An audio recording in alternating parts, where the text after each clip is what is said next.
Ed eccoci qua, mi trovo a Marsala e sto per intervistare un cuore solitario che si è presentato a Stranamuro Siciliano per cercare l'anima gemella. Lo conoscete, lo state riconoscendo, si chiama Giuseppe. Ciao Giuseppe. Ciao. Allora, tu diverso tempo fa ti sei presentato su Stranamuro Siciliano per cercare l'anima gemella. Cos'è che vuoi dichiarare qua davanti ai telespettatori? Che ho trovato un'anima gemella grazie a Stranamore Siciliano.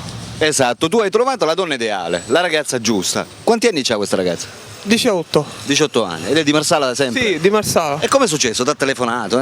Com'è successo? Racconta.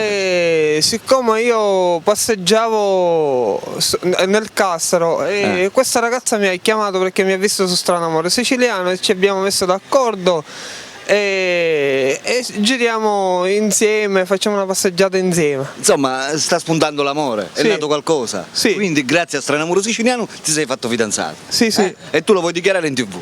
Sì. E quindi il consiglio che vuoi dare ai telespettatori e alle telespettatrici che vanno cercando l'anima gemella qual è? Dillo, vai. Non lo so. Cioè il consiglio che devono guardare Stranamuro Siciliano, si devono presentare perché funziona, Sì. giusto?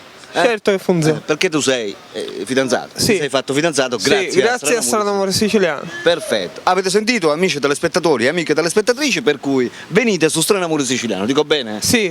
Un saluto da Alberto e un saluto anche da Giuseppe. Giuseppe che ora è diventato naturalmente fidanzato, ok? Ok. Ciao ciao. Ciao.